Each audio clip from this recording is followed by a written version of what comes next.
Swayam Prabha. Digital India. Educated India.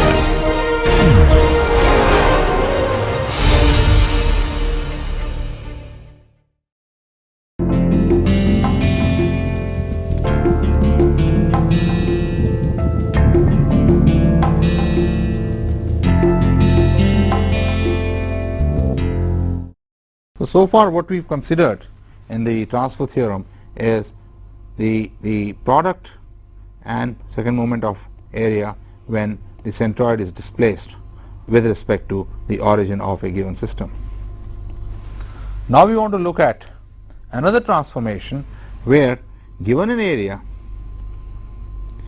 and its second moment of inertia and product of inertia about an set of axes x, y, we wish to calculate it about another set x prime y prime, which is rotated with respect to the first set by an angle theta. Let us see what happens in this case. So, if I were to calculate I x prime y x prime in the rotated set, this is going to be equal to integral y prime square dA.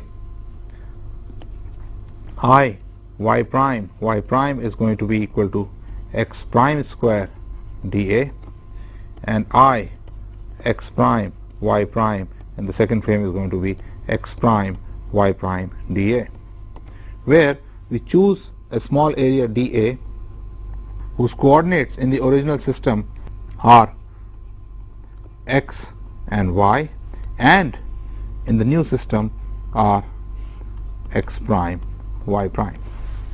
We can find out the relationship of Ixx prime with those similar quantities in the unrotated frame by simple transformation laws of x and y coordinates. So let us do that now. So what we are given is an area and we wish to calculate its second moment of area and product of area with respect to a set of axes x prime y prime when they are given in x and y. We know from our previous lectures that x prime for a given point is equal to x cosine of theta plus y sine of theta. Similarly, y prime is equal to minus x sine of theta plus y cosine of theta. Using these, let us find what I x prime is. From the previous slide, we know this is equal to y prime square dA, where dA is a small area chosen. Y prime square is going to be equal to integral minus x sine theta plus y cosine of theta square dA, which I can write as x square dA integral sine square theta plus integral y square dA cosine square theta minus 2x y dA sine theta cosine of theta. But x square dA is nothing but Iyy. Y square dA is nothing but Ixx, and xy dA is nothing but Ixy. Therefore, I can write this quantity as, let us go to the next page, I x prime as I yy sine square theta plus I x cosine square theta minus I xy 2 sine theta cosine theta, which can be written as I yy divided by 2, 1 minus cosine of 2 theta plus I x x divided by 2 1 plus cosine of 2 theta minus I x y sine of 2 theta, which is nothing but I x x plus I y y divided by 2 plus I x x minus I y y divided by 2 cosine of 2 theta minus I x y sine of 2 theta. Thus, if I know the second moment of area and product of area in one frame, I can calculate it in the rotated frame. Let us do the same exercise for I y prime, which is going to be equal to x prime square dA, but I know x prime is equal to x cosine theta plus y sine of theta, and therefore I can write this as integral x square dA cosine square theta plus integral y square dA sine square theta plus 2 integral x y dA sine theta cosine of theta, which is, this is nothing but I y y, this is nothing but I x x, and this is nothing but I x y. So this whole thing can be written as I y y over 2 1 plus cosine 2 theta plus I x x over 2 1 minus cosine 2 theta plus I x y sine of 2 theta, which is nothing but I x x plus I y y divided by 2 minus I x x minus I y y divided by 2 cosine 2 theta plus I x y sine of 2 theta. Last, we calculate I x prime y prime, which is nothing but x prime y prime dA, which is equal to integral x cosine theta plus y sine of theta times minus x sine theta plus y cosine theta dA, which comes out to be integral minus x square sine theta cosine theta plus xy cosine square theta minus xy sine square theta dA plus y square sine theta cosine theta dA. This is also dA. X square dA is nothing but minus I y y, this can be written as sine 2 theta divided by 2 plus y square dA is I x x sine 2 theta divided by 2, and xy dA is nothing but I x y cosine square theta minus sine square theta is cosine 2 theta. So I x prime y prime is nothing but I x x minus I y y divided by 2 sine 2 theta plus I x y cosine of 2 theta. Let us summarize. What we are looking for is, if we know for a body the products and second moments of inertia in one particular frame, how about its values in the rotated frame? In the rotated frame, let me now write it in blue. I x prime is nothing but I x x plus I y y divided by 2 plus I x x minus I y y divided by 2 cosine 2 theta minus I x y sine of 2 theta.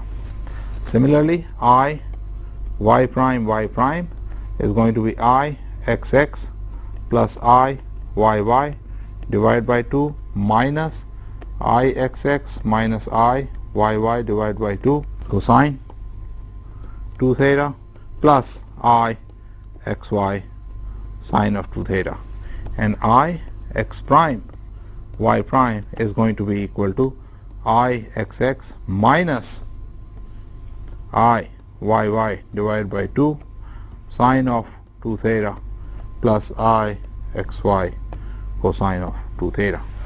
What these transformation laws give me is, if I am given the second moment and product of area about a set of axes, I can calculate about any other set of axes which is rotated with respect to the first set of axes. Let me just illustrate this thing by a couple of examples which are very interesting. Suppose I take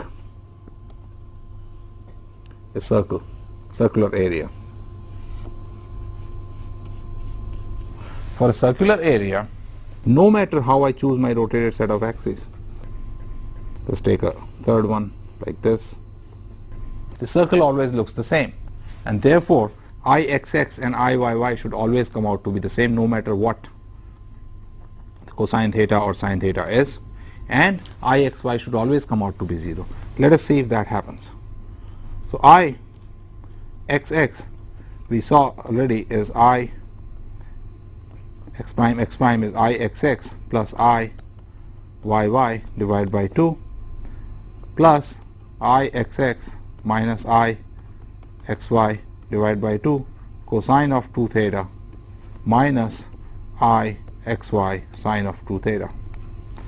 Now for a circular area, I xx is equal to I yy and I xy is 0, and therefore I x prime is going to be equal to I xx, and I y prime is also going to be equal to I xx equals I yy, and I x prime y prime, which is equal to I xx minus I yy divided by 2 sine of 2 theta plus I xy cosine of 2 theta is also going to be 0. This is expected for a circle. What is very interesting, that the same thing comes out to be true for a square. Let us look at that case. So if I take a square of side A,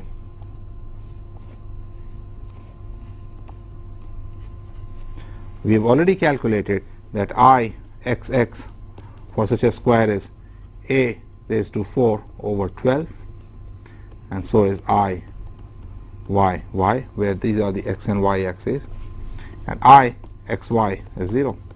The fact that I xx and I yy are equal and I xy are 0 makes these quantities the same no matter which other frame you look at. So let me write in red I x prime which is equal to I xx plus I yy divided by 2 plus I xx minus I yy divided by 2 cosine 2 theta minus I xy sine of 2 theta is going to be equal to I xx again. Similarly, I y prime is going to be equal to I yy, and I x prime y prime is equal to I xx minus I yy divided by 2 sine 2 theta plus I xy cosine 2 theta. This is always going to come out to be 0 no matter how much you rotate the axis by. So for a square about any set of axes, I x prime is always equal to a raised to 4 divided by 12. I y prime is always equal to a raised to 4 divided by 12, and I x prime y prime is always 0. Having given these two examples, I use these transformations to define something called the principal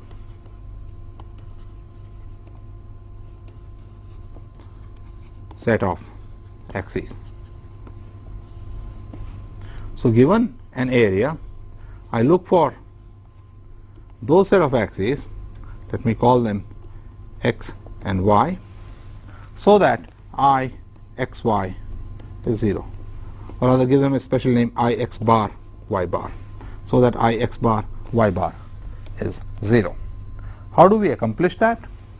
Since we already know that I x bar y bar is going to be equal to I x x minus I y y divided by 2 sine of 2 theta plus I x y cosine of 2 theta, this implies that if I choose rotate the new set of axes such that tangent 2 theta is equal to 2 I x y divided by I y y minus I x x, I will get new I x bar y bar is equal to 0. Such a set of axes where the product of area vanishes is known as the principal set of axes, and you can see from the construction that you can always find one set of axes, because tangent 2 theta varies from minus infinity to plus infinity. You can always find a set of axes where the product of area would be 0. An interesting fact about the principal set of axes is that about the principal set of axes, the one product of area vanishes, and 2 the moment or the second moment of area is maximum about one axis, say the x axis, and minimum about the other one. If it is maximum about the x axis, the other one is going to be y axis. Let us see how does that come about. So, let us look at I x bar which is I x x plus I y y divided by 2 plus I x x minus I y y divided by 2 cosine 2 theta minus I x y sine 2 theta, and ask for a new frame such that I x bar is a maximum. So, for that I got to do I x bar over d theta is equal to 0, and when I do that here, this implies that I x x minus I y y divided by 2 times minus 2 sine 2 theta minus 2 I x y cosine of 2 theta is equal to 0, and that immediately gives me that tangent of 2 theta is equal to I x y times 2 divided by I y y minus I x x. So, when I accomplish by this rotation the fact that the product of area vanishes, at the same time it maximizes or minimizes the moment of area. This equation has two solutions. Suppose one of the solutions is theta equals alpha, then theta equals alpha plus pi by 2 is also a solution. So, by rotating it by angle alpha, I maximize or minimize the moment of inertia about that particular axis. You can show that about the axis at alpha plus pi by 2, it will be the other way. If it maximizes at alpha plus pi by 2 it will minimize, and vice versa. So, we found a set of axes principal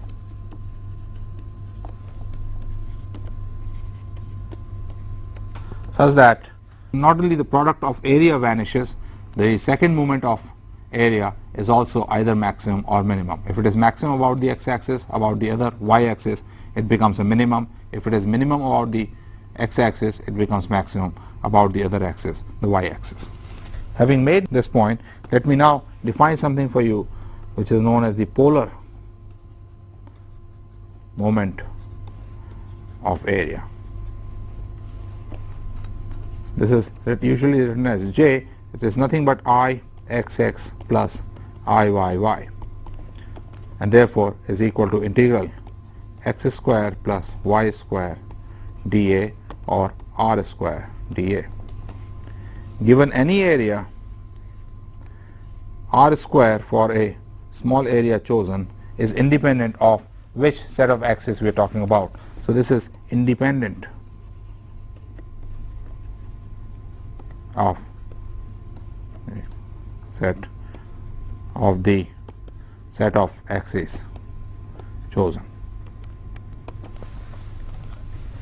And through this discussion you also see that for a square any set of axes is the principal set of axes, because as we have seen earlier, the principal set of axes gives product of area 0 and second moment of area maximum or minimum. For a square, any set of axes gives you product of area 0.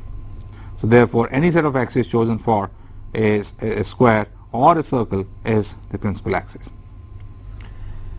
What we have covered in this lecture so far is the second moment and product of an area. A related quantity which we will talk about in later lectures when we discuss dynamics of rigid bodies would be the moment of inertia and product of inertia, and we will be using it then in describing the rotational motion of a rigid body.